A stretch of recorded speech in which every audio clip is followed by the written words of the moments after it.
Salve Maria Imaculada e Viva Cristo Rei, que Thiago Bruno, missionário e jornalista católico para o canal Católicos de Verdade. Estou gravando de improviso aqui dentro do carro porque eu precisava fazer esse vídeo a respeito de pessoas que chamam o Papa Francisco de anticristo. Ontem estava fazendo uma live e de repente uma pessoa falou: o Papa Francisco é o anticristo. As pessoas, os católicos, dito católicos, que falam essa grande besteira, não têm o mínimo de conhecimento da história da igreja, meus irmãos. Nós já tivemos muito papas imorais, de vidas lastimáveis, e se esses papas tinham uma vida completamente imoral, imagina as coisas que eles falavam e também ensinavam. É que, obviamente, a verdade da igreja permanece. Independente de quem seja o Papa, a verdade é imutável e não pode mudar. Tá? No entanto, católicos que não têm o mínimo conhecimento de história da igreja ficam com esses discursos que não tem fundamentação nenhuma. O Papa não vale, o Papa é um falso Papa, é o anticristo. Eu vou fazer 2 reacts. Um com o Padre Paulo Ricardo, vou colocar um vídeo dele aqui, vou reagir, e outro com o professor Lucas Lancaster. E eles irão contar como era a igreja lá no século X, no século XI, e vocês poderão confirmar que o Papa Francisco não é inválido, porque nós tivemos papas piores que ele. Primeiro, vou colocar aqui o vídeo do nosso querido Padre Paulo Ricardo. Algo que aconteceu, né, na igreja, no mundo da política, há 1000 anos atrás.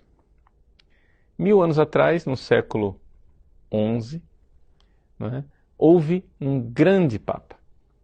Um papa santo chamado São Gregório VII. O que é que São Gregório VII viveu concretamente? Não é? Só para você se localizar no tempo, São Gregório VII morreu em 1085. Não é? Ele viveu cerca de 60 anos, então nós estamos aí no coração do século XI. Bom, o que é que havia na igreja naquela época? Qual era a situação da igreja? A situação era a seguinte. Veja, nós tínhamos o problema das investiduras. O que eram as investiduras? A investidura é o seguinte: os líderes políticos, não é?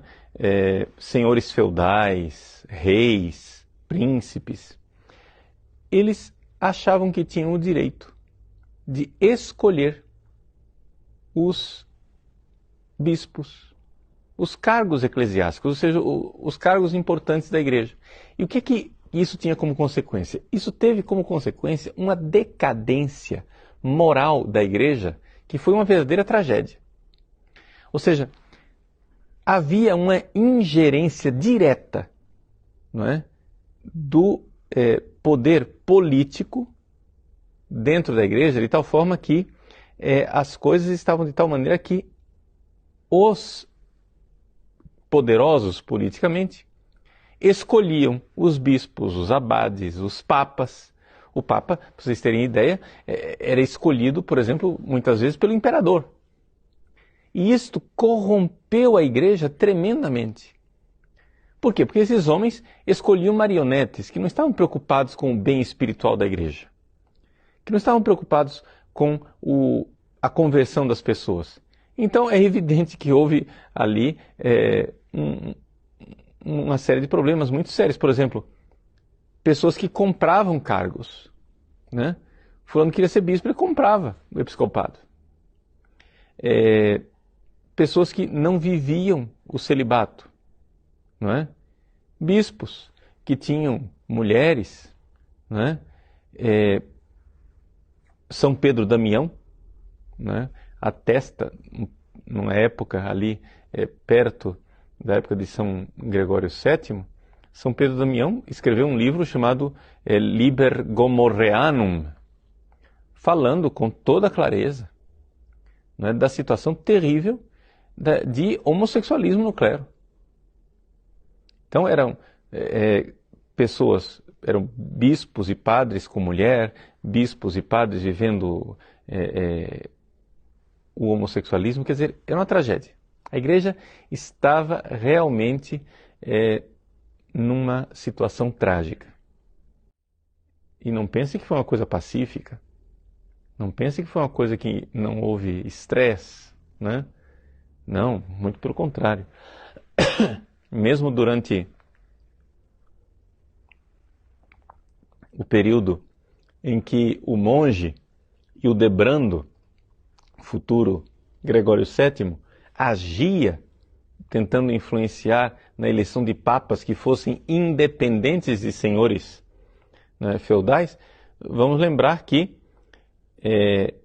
o pai de Henrique IV, Henrique III, chegou a depor 3 papas. Vejam que mudança extraordinária. Ou seja, o pai Henrique III depois 3 papas. Mudou de papa. Não está me agradando, sai daí. Põe um outro papa no lugar. E assim ia trocando de papa. Porque a eleição dos papas, a eleição dos bispos, a eleição dos abades estava na mão dos senhores mundanos.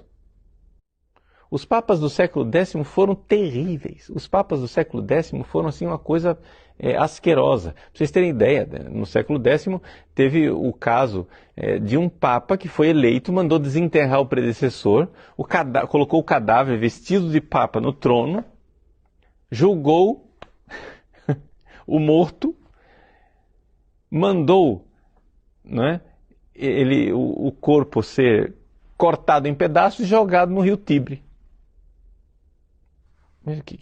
Que coisa absurda. Esse episódio ficou conhecido como o Sínodo do Cadáver. Não é? Esse é o tipo de papa que nós tínhamos. Imagina que coisa maluca. Mas por que é que esses homens eram tão maus? Bom, primeira coisa, eram papas que não eram papas.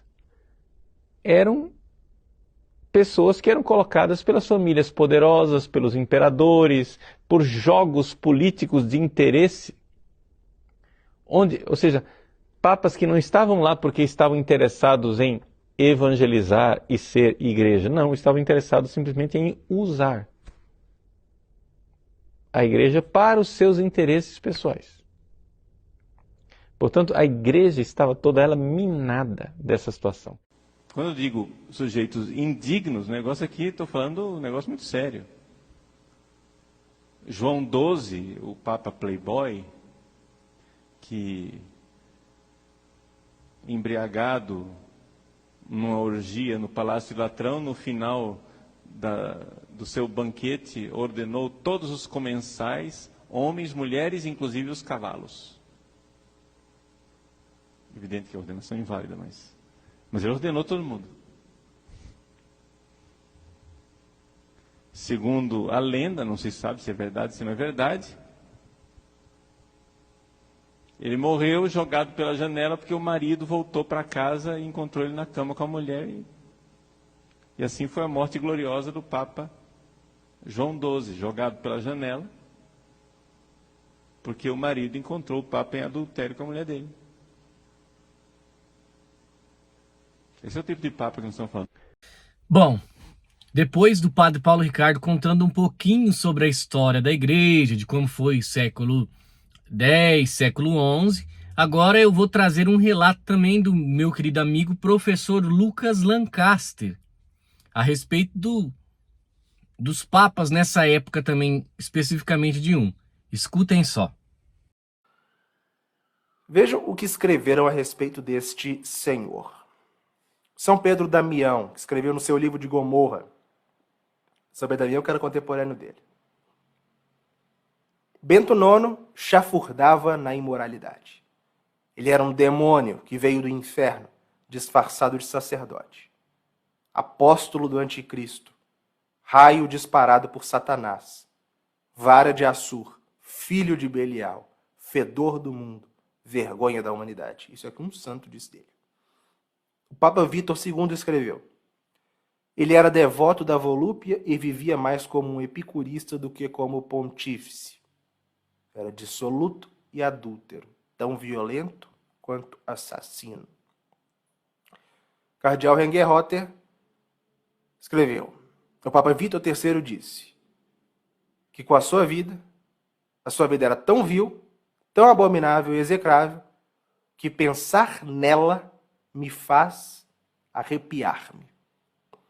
O cardeal Rengerrotter escreveu: com esse jovem indigno e ignorante, o intruso forçado na igreja, voltam as desordens do tempo de João XII e até piores. E a Enciclopédia Católica, no seu verbete sobre ele, diz, a seu respeito, uma desgraça para a igreja.